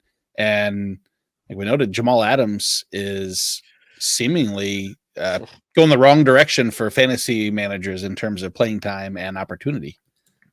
Yeah, I don't know what's going on there. Obviously, a little bit upset that I thought it was because of a knee injury. That's what they announced during the broadcast, that he wasn't playing because of the knee injury, but it seems to have come out that he was a healthy scratch. So he went home. He took his ball, he went home. I'd be surprised if he gets into the starting lineup this week. So not trusting Jamal Adams, obviously. So Julian Love, Quandre Diggs are the 2 remaining safeties. Julian Love's been excellent when he's given that 100% snap roll. So it's not the best matchup against Tennessee, giving up the second fewest tackles per game to the position, but I do still like Julian Love kind of on the fringes of starting for me this week. But I'm going to assume that Jamal Adams doesn't play this week. I don't know. Am I reading that wrong? Do you think there's a chance he gets back in the lineup here? No, I don't think so. At least if he does, color me shocked, just because everything's alluding, where there's smoke, there's fire, and everything seems to trend towards something being wrong within that situation. And I don't believe that it was entirely the knee, even though, again, he's on the injury report today with did not practice because of the knee. That's an easy designation when he's pissed off and doesn't want to be on the field. So rightfully so. Yeah, it's unfortunate, but it's not like he's been an amazing IDP this season either. So we're used to not having Jamal Adams in our lineups with all the injuries over the past few years, so we can live without him. Other than that, I mean, Devin Witherspoon, another guy, he missed last game. He's been banged up. I don't know if he'll play this week, but been an excellent corner for IDP purposes. I mean, I tell you, I'm shocked that I'm shocked that Tennessee's not more generous to linebackers, and I'm Mm, waiting for that buck to trend, or that trend to buck, and it be that what I had relied on last year, especially down the stretch, is that every linebacker going against Tennessee immediately got about a 2 to 3 tackle bump, and I haven't seen that yet this year. And by that rationale, I'm still starting Bobby Wagner, but it makes me worried about Jordan Brooks. And we've seen 6+ tackles in back to back, but he has those one-off games where if you look at weeks 10 and 11, he had a combined 6 tackles. And then yeah. the big game against San Francisco, which was the interception and the touchdown. And then you get just mediocre, I would say, production. And the expectation and the name recognition is building a little bit too much of a safety net for him, for his managers at least. Yeah, I think you're right. I have him as like LB 32 this week, and it's more to do with like his tackle efficiency. But again, he's not an every down player. It's not a great matchup against Tennessee, so you just got to temper expectations. Like you could put him in and survive in an LB3 role, but he's not one of the top 2 linebackers, not even close to being a top 2 starting linebacker here for me this week. So yeah, not excited about Jordan Brooks, and I know he started the year hot, but like you said, definitely kind of cooled here recently as well. I do like Boye Mafe this week. Yes, I really don't trust Tennessee offensive line. I feel like there's always going to be one, and maybe it's there's nobody else on that line for Seattle that I trust is going to see snapshot. I think this could be Boye Mafe could rival Max Crosby for that 90+ snap share, which is just such a great like buoying support system you have. If you see it, he was almost 80% last week, and right. I think that could be the same. How high are you on Boye Mafe? Yeah, I think he's in that kind of starting range as well. I know he hasn't been amazing lately. Obviously, started with that big sack streak, but he's been fine. I think you could definitely start him and then use him in a matchup dependent spot like this, where the Tennessee tackles, like you said, they've been really poor, right? And they're giving up a ton of pressure. I mean, we saw Jonathan Grenard just tear them apart last week, and there's definitely opportunity there for Mafe to kind of do the same thing here, going against Dylan Radins, and then the guy on the other side is even worse. What was his name? Dillard, Dunk. isn't it? Dillard. Yeah, I think if Dillard plays, yeah. But Jalen Duncan was the guy that was filling in for him when he was at, and he's been awful as well. So yeah, there's definitely opportunity there. I think if you're trusting anybody from this Seattle defensive line, yeah, he's probably the one that I think I trust the most. Yeah, it's a bad sign if people can rattle off some offensive line names without it being in front, when the matchups are who they are. Right? There was a few from the Falcons over the years and the Giants, etc. So it's not shocking that we have those listed. No, not at all. Other than that, yeah, let's talk about the Tennessee side of things. Azeez Al-Shaair, been amazing this year. Yep. I think definitely startable. Seattle has been the worst matchup for linebackers as far as the tackles go. They're giving up the fewest tackles per game to the position all season long. So that has me cooler on Azeez Al-Shaair. The thing I think that helps him is that he is the lone every down linebacker there by a decent margin. Jack Gibbons playing around that 70% range. So for me, it hurts Jack Gibbons more than it does Azeez Al-Shaair, right? So you like Jack Gibbons in really those favorable matchups, but you definitely got to try to avoid him in these unfavorable matchups because he's not playing anywhere close to an every down role. So yeah, that's kind of the linebackers for me. Yeah, and I mean, I can't get behind. Harold Landry has games. He has this decent production game and then falls off. The metrics just, I don't know if he's still not 100% or what the case may be, but between him, he was against Seattle. Just the matchup's just not superb for me. Danico Autry's had a great week last week, but again, I just don't think I can trust with full confidence either of these two defensive ends. I wish I could trust, and this is Kevon Wallace, who I would like to have seen play more towards the box, but now we've seen him play deep on, I believe it's 2 weeks in a row now that he's played the majority of the snaps at free. Pretty close to it, at least. Yeah. Yeah, I think so. And yeah, it's just not the the right scheme for him, right? Like Yep. he's been efficient. Like when he was with Arizona, they used him in a way Exactly. that allowed him to be a really effective IDP, but just haven't got it as much here in Tennessee. But he's, I guess, technically a starter over there, even if Mm. I don't know that it was 100% last week. Yeah, 83% Yeah. last week, but 73% of those snaps were deep. So that's a high number here and not something that we necessarily love for IDP purposes.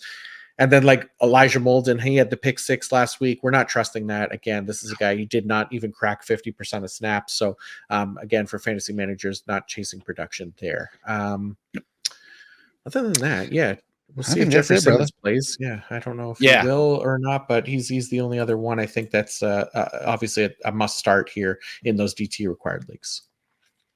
Yeah. Um, That's the all right. Titans, huh? It is the Titans. Let's That's go to the Jacksonville Jaguars and the Tampa Bay Buccaneers, and start with Jackson. Let's start with Tampa Bay. We'll start with yeah. Tampa Bay, and I mean Devin White is another one that, similar to I guess Devondre Campbell, Jamal Adams, just frustrated. We don't know if he's going to play. We don't know if he's on the outs with the team or what the deal is here. But last week it came out that he wasn't going to play, and it wasn't injury related, whatever that means, right? So we know he's kind of been looking for a new contract. He has been banged up as well, so I don't know. I mean, Devin White has not been a good IDP this year. He's been incredibly ineffective. I think he's still around like a 9% tackle efficiency, which is brutal Yeah. for an every down linebacker. So it's not like we're missing a ton here if Devin White isn't playing. So KJ Britt could potentially be in for another start this week for those IDP managers looking for a fill-in, because it is a nice matchup against Jacksonville, giving up the third most tackles per game to the linebacker position. So love Levante David, and KJ Britt definitely a capable option here if you need it.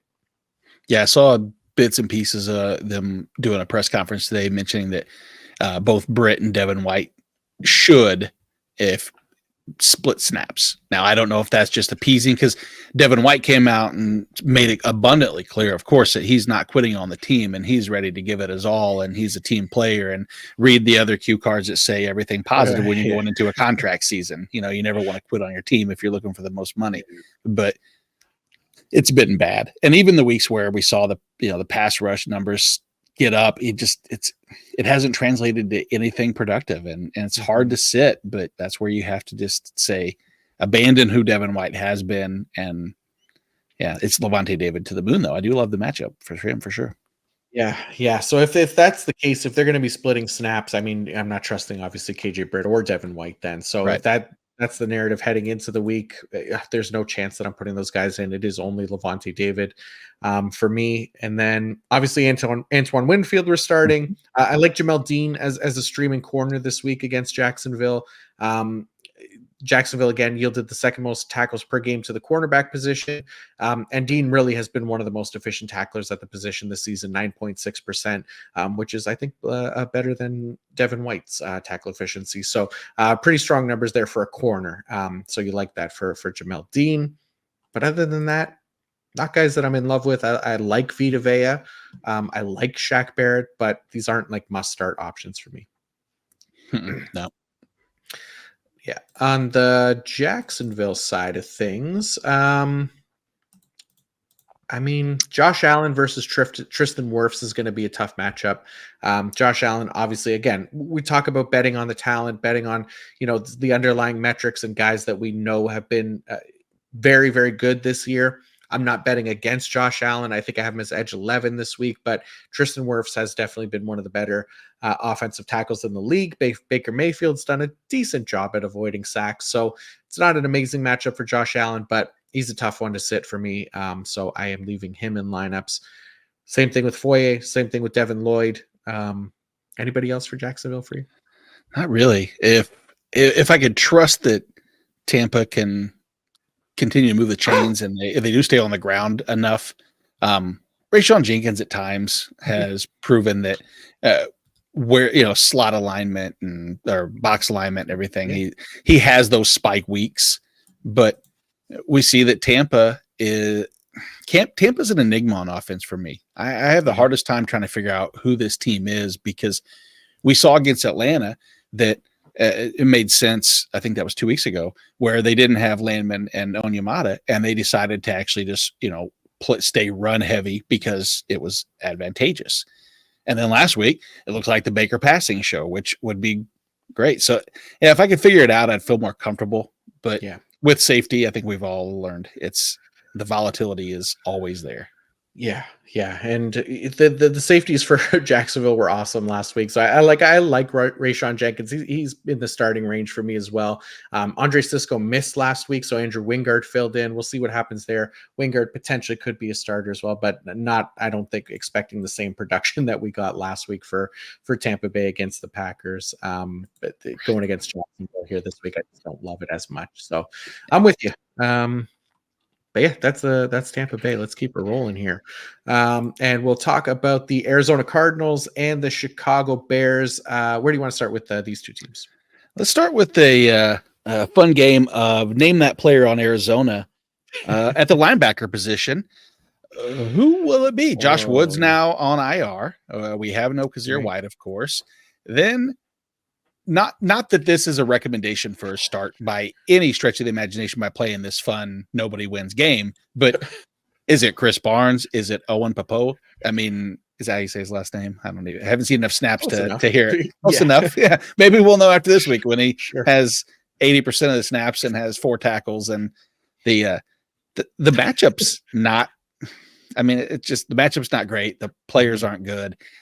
Arizona, in all reality, just I don't know if there's any. I mean, Jalen Thompson and Buda Baker, I'm fine with starting pretty much every week. And outside of that, unless you can think of somebody that I'm missing, I don't have anybody that I'm enamored with. Yeah, I think it's the same guys for me. It's the linebacker potentially, if we know who it is. Like, I had Josh Woods Josh Woods is LB 33 this week. Like, so I didn't even really love him coming into this week. Now he's on IR. So Chris Barnes, sure, slot him into that kind of same range if you really want to take a shot. I'm not risking it. I think it's Chris Barnes. So if you really are desperate, then you could put him in. Maybe Owen Papo. Yeah, I mean, the rookie, like, we haven't really seen a ton of him this year. We've seen more Chris Barnes, so that's the reasoning behind why I think it might be him. But you never know. This is a team looking to the future, right? And Chris Barnes probably not in their long-term plans, whereas they drafted Owen Papo this year. So there's potential that they give this guy a chance, right? Yeah. There's always potential, I guess. No, exactly. Yeah, anybody in the semifinals that starts Owen Papo, please let John or I know. I'd love to see it. Yeah. I'd love to see it. Yeah, it would. I'm hoping it's like a 32 team league or something like that. But yeah, if you want to get really ballsy, I mean, let's see them. If you want to put Owen Papo out there and get the win, that would be amazing. Here we go. Chicago's side of things. I mean, pretty easy, right? Yeah, go ahead. I was just saying, I'm going to take a big loss on this. I really expected Montez Sweat just to be an absolute zero when he came to Chicago.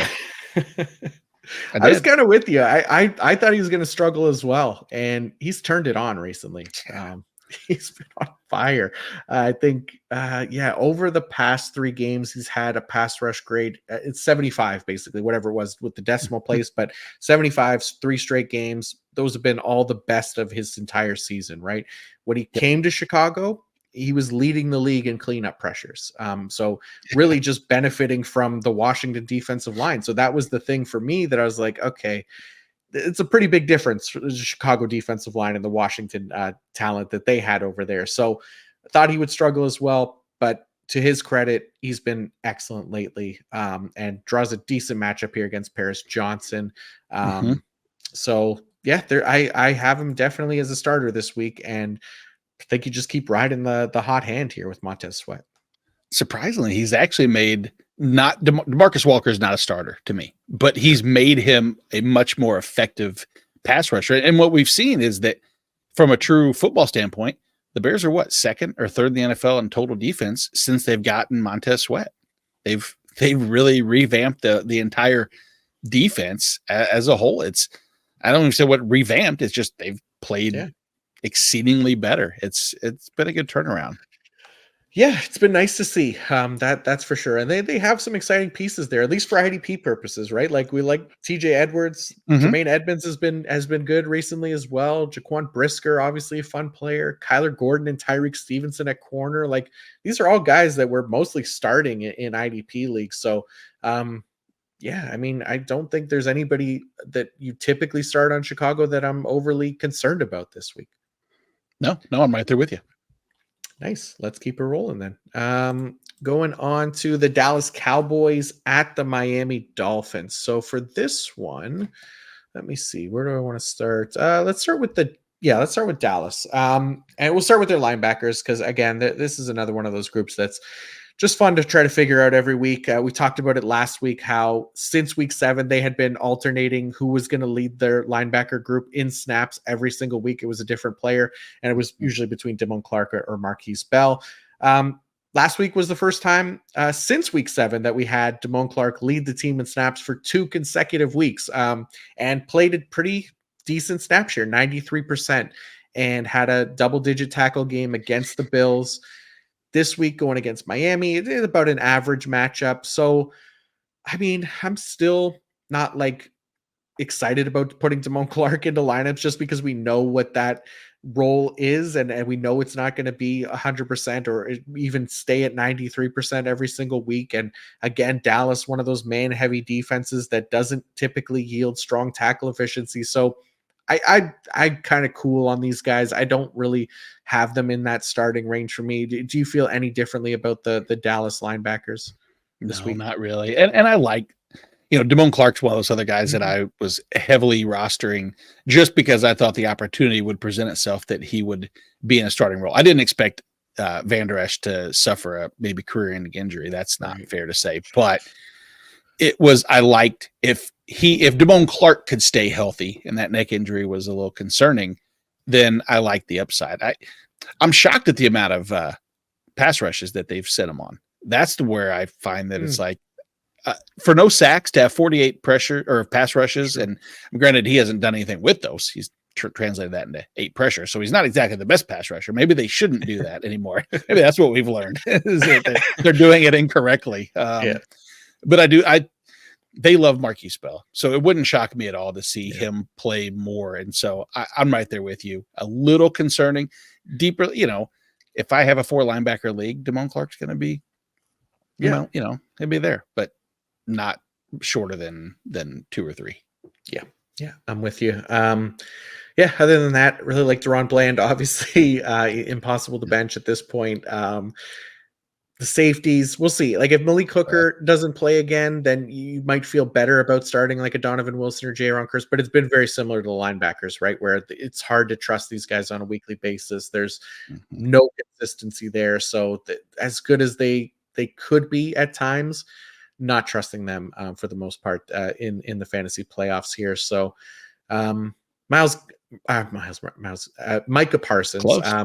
Yeah, yeah, it's similar to Miles Garrett though, right? Like, Yeah. because Miles Garrett also kind of on that sackless streak. Micah Parsons, I think, a few games in a row here without a sack, but not concerned about Micah Parsons. Obviously, he really got no opportunities last week against Buffalo. Buffalo only threw the ball, I think, 18 times or whatever it was. So there was no opportunity for Micah Parsons, but I think he'll have some more opportunities here against the Dolphins. So still, you just not benching Micah Parsons. But yeah, anybody else from Dallas for you? No, I think we've touched on every single one. I hate the matchup for against Miami typically, but you're never Mhm. not starting Micah Parsons. Yeah, that's the thing, right? Like they've been a decent offensive line, and Tua has done a pretty good job at avoiding tackles, but yeah, or sacks, but yeah, it's just not the kind of player you ever bench. So on the Miami side of things, man, they blew up last week. Bradley Chubb obviously had the massive game, and all I could think about, because I had Jalen Phillips in a league where I lost by only a few points, and I had Jalen Phillips in that league, and I had really no depth at the edge position because it's such a deep league, and had to start, I think, Zadarius Smith, and he did Mm. nothing, obviously, and I just thought Jalen Phillips, if he was in last week against the Jets, like he would have easily cleared a double-digit points for me and would have secured a win. But it is what it is. So Bradley Chubb this week going against the Dallas Cowboys offensive line. Him and Andrew Van Ginkel, not as great of a matchup as it was last week for them going against the Jets. So they're edge, I think 19 for me. Bradley Chubb, he's been really good this year, so I think he's earned a starting spot. Andrew Van Ginkel's just outside that range, like edge 26, because he's also been pretty solid. I like Christian Wilkins. I like Zach Sealer in those deeper DT required leagues. The rest of the Miami defense I don't love as much. Where are you at with this the IDPs here? The exact same. A lot of Jalen Phillips in a lot of leagues that I missed, and I didn't back it up. I will say if there's a positive from one week to the next is that it's nice to see David Long take the snap lead, if you will, on a week-to-week basis away from Duke Riley. Not that I thought that was a long-term thing, but David Long has played so good without Jalen Phillips in the lineup that I feel like I expected more. And I don't want to be let down by his production because it's not like he's been unproductive, but it definitely hasn't quite been what we saw in those, that smaller sample when Jalen Phillips, like when he was missing those games earlier in the season on and off, where we got the 10 tackle and then like the 9 tackle and the 11 tackle back to back to back. Right. It's been a little less, but maybe there's upside against Dallas. I don't know. I'm not too overly optimistic. Yeah, I think I'm with you. And then the same thing with the safeties, right? Javon Holland missed last game. Deshaun Elliott missed last game. Brandon Jones he's been good. You could definitely, play him if there's if he's going to be starting again, which again, we just have to keep an eye on if Javon Holland and Deshaun Elliott are both playing. If one of them misses, then Brandon Jones is probably the next man up there. That's Miami for me. That's Miami for me too. All right, let's go to the New England Patriots at the Denver Broncos. It's Sunday Night Football here. Where do you want to start on this one? Let's get New England out of the way because honestly, I got to. I don't have really. I mean, I have Juwan Bentley, I guess, in a matchup. I mean, against the linebackers, Denver's pretty generous. So I mean that elevates Juwan Bentley, but Bentley's really he tricks me into thinking he can be hyper productive any given week because you look at some of the key elements of a linebacker that I want is like, all right, is he on the field enough? Sure, he is. Is he? Oh, he gets plenty of blitzing ability and pass rush snaps and all these, and then it just translates into just mediocre production, I think, for the most part. But I don't know. I think like last week he had a sub-5 tackle efficiency. So it's that type of weeks that is going to be painful. But then you look at the matchup and you think, all right, well, maybe this is the week to trust it. I just don't know if I want to. Yeah, I don't want to either. And I think you're right. He tricks people into thinking that, he's a solid starting option, but he comes up with the big plays every once in a while. And those are nice. You like to see those and it makes you feel good about starting him. But then, like you said, there's weeks like last week where the production's down, not always 100% snap roll. Again, another one of those man heavy defenses as well. So he's not overly efficient as a tackler either. So yeah, I would not be starting Juwan Bentley where I could afford to play him or to bench him. I mean, so Kyle Duggar is really the main guy for me for New England. And that is pretty much it. Like outside of deep leagues, I don't think you're messing with the Patriots too much. No. And honestly, sure. I mean, I guess on the Denver side, it's not like it's this plethora of riches they have. In fact, it's kind of the opposite. Name the third pass rusher on that Denver team outside of Jonathan Cooper and Baron Browning. Yeah, I mean Nick Bonito's, and then he's questionable, right? Like that's the thing. So if Nick Bonito doesn't play, it is only Baron Browning and Jonathan Cooper, and these guys played a ton last week. So again, volume-based plays really against a poor offensive line. If you're desperate, but hopefully you're not desperate, right? Hopefully there's other options here. Yeah, I hope so. Yeah, the other thing here for Denver is it looks like Kareem Jackson's set to return here from his suspension, Mhm. which unfortunately ends our PJ Lock fun. It seems like it's just whether It was a lot PJ of fun. Lock's sorry. So it was a lot of fun having him. It was, yeah, he was great, and it just seems like Kareem Jackson's going to obviously work his way back into the starting lineup here. And for PJ Lock managers who have been plugging him in and starting him every week, I think you just avoid him here this week. You got to find another safety. It's just not worth the risk that the team doesn't go back to Kareem Jackson, which it seems like they will. Again, they love their veterans, a lot of these teams. So we'll see. I would not be starting PJ Lock this week. I wouldn't even be starting Kareem Jackson. So it's really Alex Kinkleton and maybe Jose Jewell deeper leagues. But Yep. That's what I was going to God, ask you if yeah, you'd start there's both of them. I might just start Singleton, yeah, even though his efficiency was down last week. I I know. trust him to bounce back. He always seems to do that when he has off weeks, which is limited. Right. He's been excellent. Still one of the most efficient tacklers in the NFL. So we love that, and he stays in starting lineups for that reason. Especially now that he's playing 100% snap roll this season, it's been nice to see. But yeah, pretty easy matchup there to figure out for Denver, New England on Sunday Night Football. So let's move to the Christmas Day matchup with your Kansas City Chiefs playing against the Las Vegas Raiders. And let's start with the Chiefs because I'd like to get your thoughts on the Nick Bolton usage a little bit, right? So Bolton, I think it was the entire first drive of the second quarter, they took him out. Now, I didn't see anything injury wise for the reason for it, but this has happened a few times this year where they just take him out for a drive. And I think that drive lasted like 10 defensive snaps as well, right? So that's a big chunk of plays for the most part. And it kept him from being a 100% snap player. And outside of that drive, he played every single snap. So do you think this is something that we're going to see from Spagnuolo on a weekly basis where he's giving Nick Bolton entire drives off and basically cutting into that production opportunities?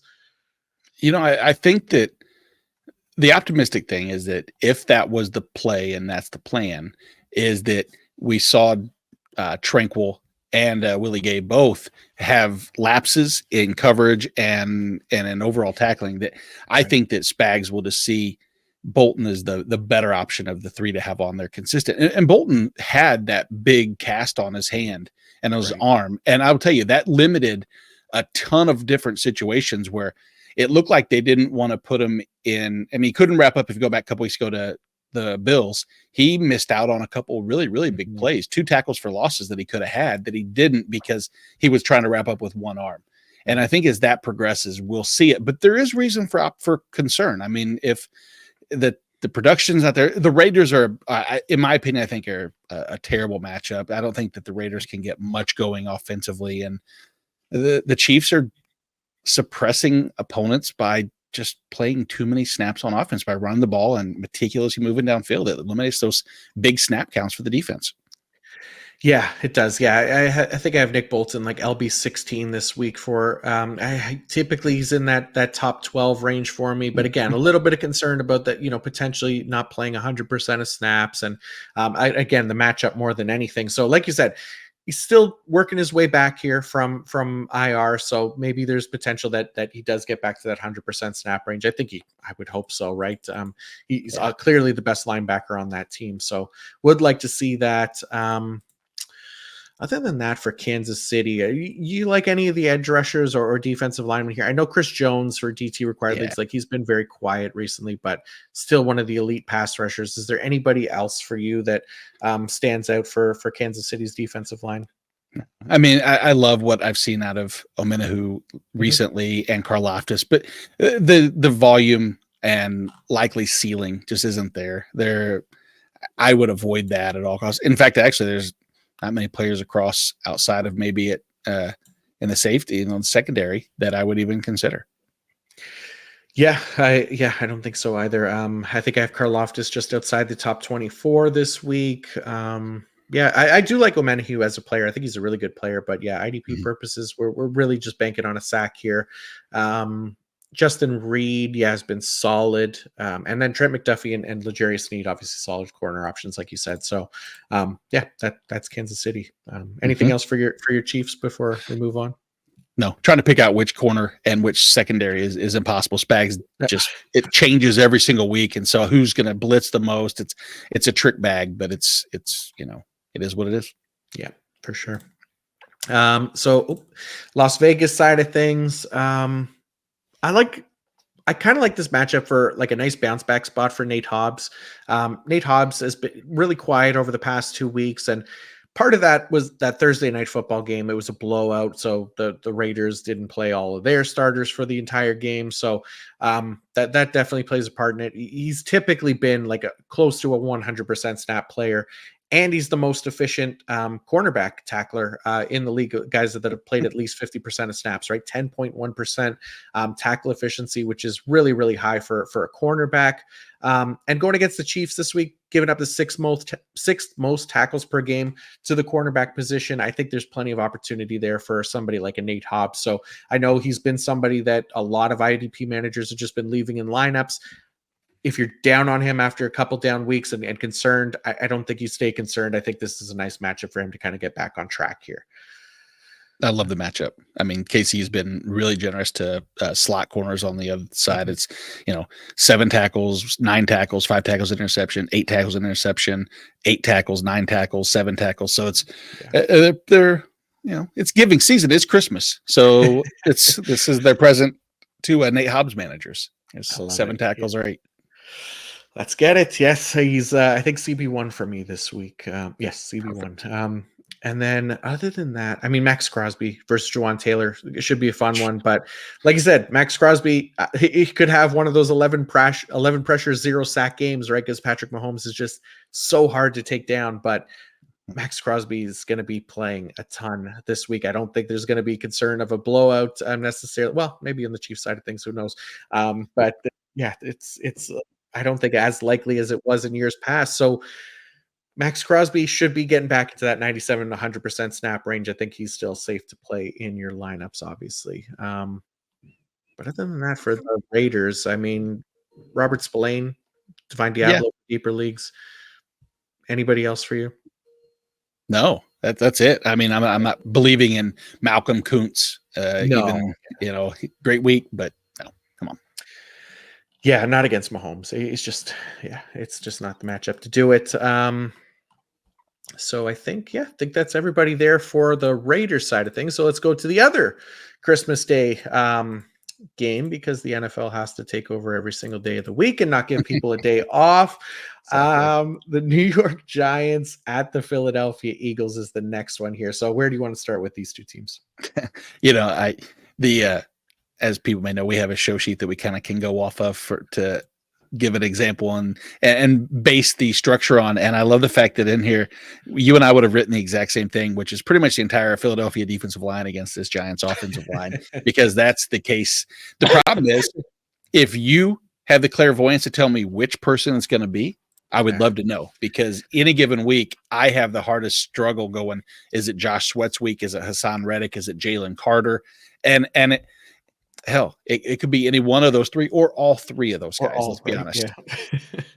Yeah, it could be all of the above as well. It's such a nice matchup against the Giants here, and Tommy Cutlets, assuming he clears concussion protocol, back there, still has the highest pressure to sack conversion rate in the league. So he's overtaken Sam Howell by quite a bit here, but. Yeah, obviously, I think Hassan Reddick, like, he's the one that's going to be ranked the highest for me. He's edge 6, but Josh Sweat, edge 18, he's in that range. Jalen Carter, I have his DT 12. I really like Jalen Carter still this week. 7th best pass rush grade for his position, 84.9. And the Giants' interior offensive line, all 3 of them, their left guard, their right guard, their center, failed to crack even a 50 pass blocking grade. So that is well below average for their position.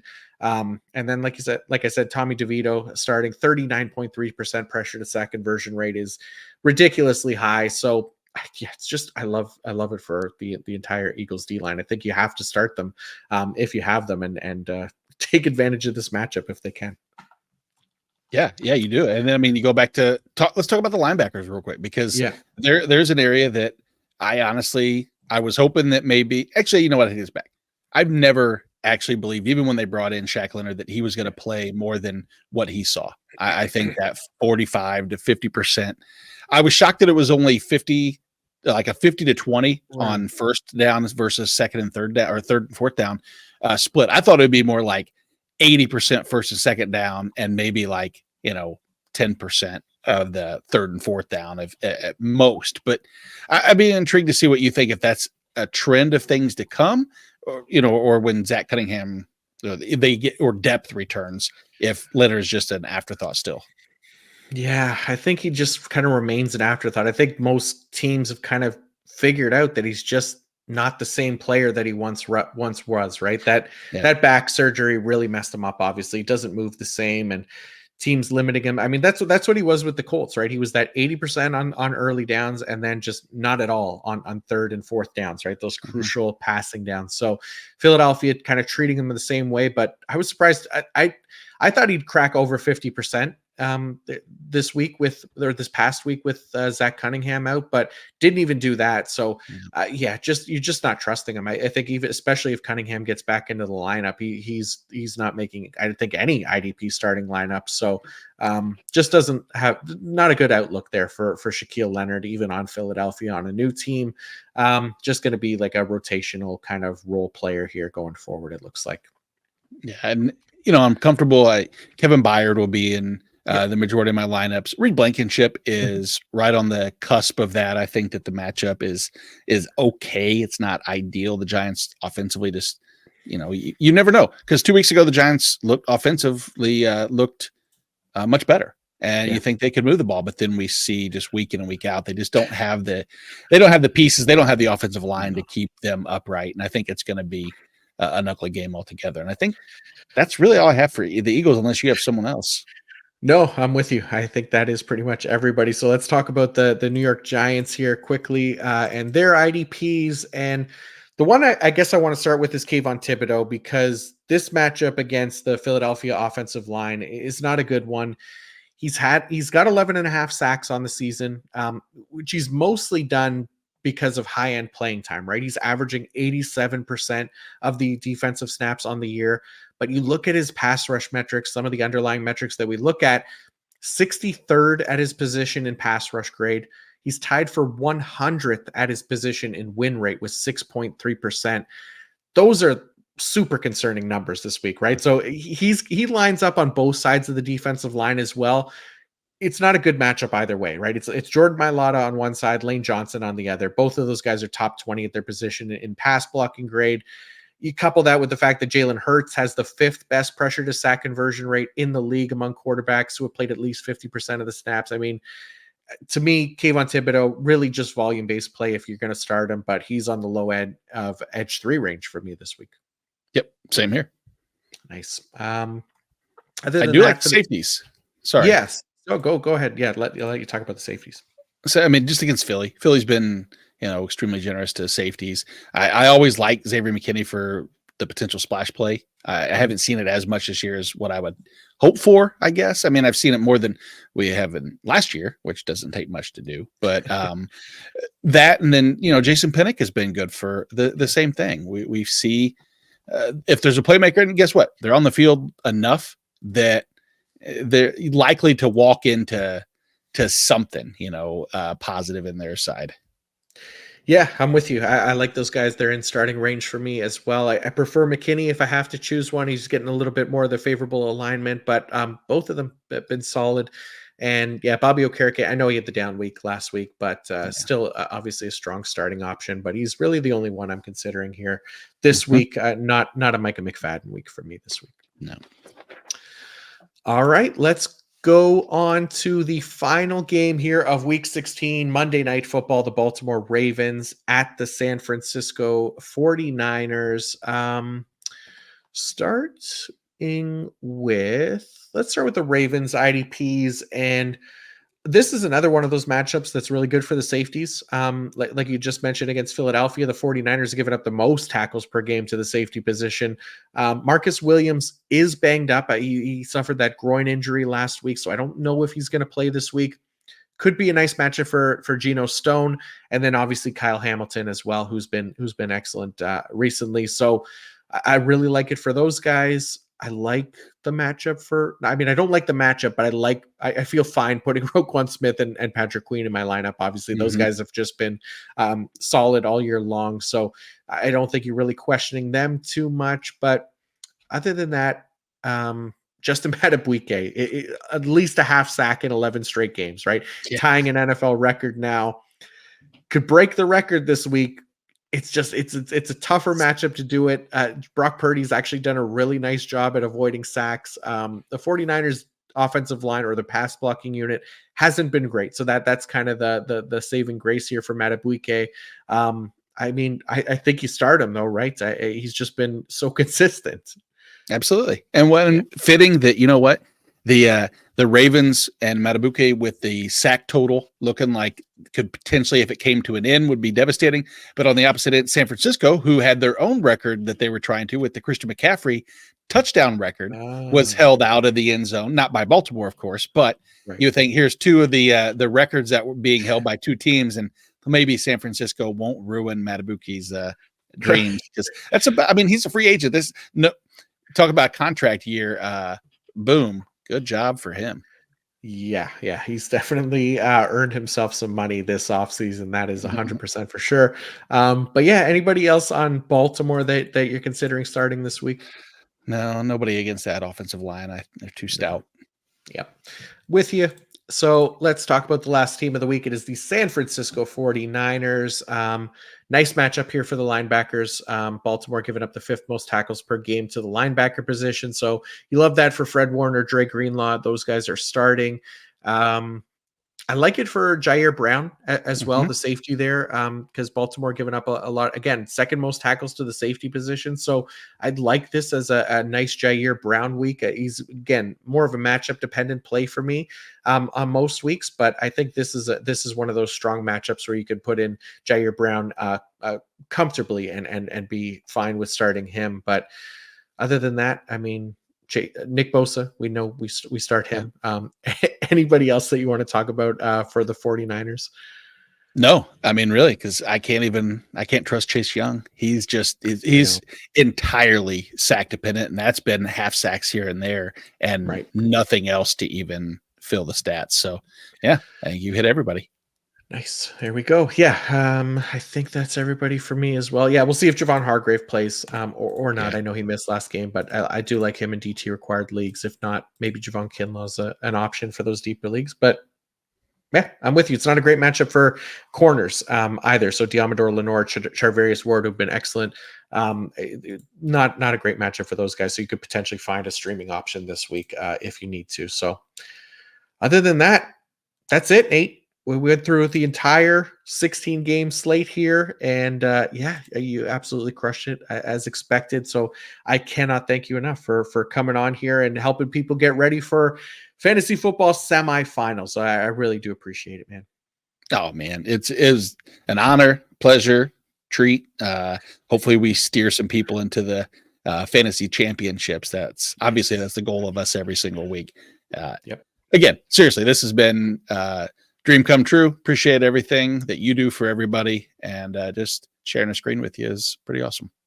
Absolutely, man. Yeah, I've been looking forward to this and getting you on here. And yeah, you did not disappoint. So I've been happy to do it and happy to have you on. So I really appreciate it. And before you do go, please let everybody know where they could find more of you and your work as well. Sure. If you want to follow or comments or anything, my DMs are open over on X, Twitter, at Nate Markham.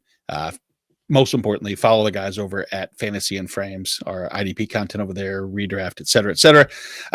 Go on and on. Shoot the Gap podcast is every Wednesday night at 10 p.m. Eastern, except for tonight, where we have bumped it to tomorrow. Jorge is under the weather, and we're going to do that tomorrow night and get you ready, following up what John and I have already talked about. But yeah, this and Fantasy Pros rankings are up each week if you want to get an idea of how those are. They're free, so please jump in and check them out. Absolutely. Yeah, definitely check out Nate, his work, and the guys at Fantasy and Frames as well do great work over there. So, yeah, again, Nate, appreciate you coming on. Thank you to everybody for listening as well. Again, you can find all my work on PFF.com. You know what it is by now: IDP rankings, IDP fantasy report, all that fun stuff up on PFF.com for free. Guys, good luck this week in the fantasy semifinals. I'll drop a little start sit thread in the YouTube comment section if you do have questions this week, and hopefully we could get you into those finals like Nate said. But appreciate you all listening and watching, and until next time, peace out.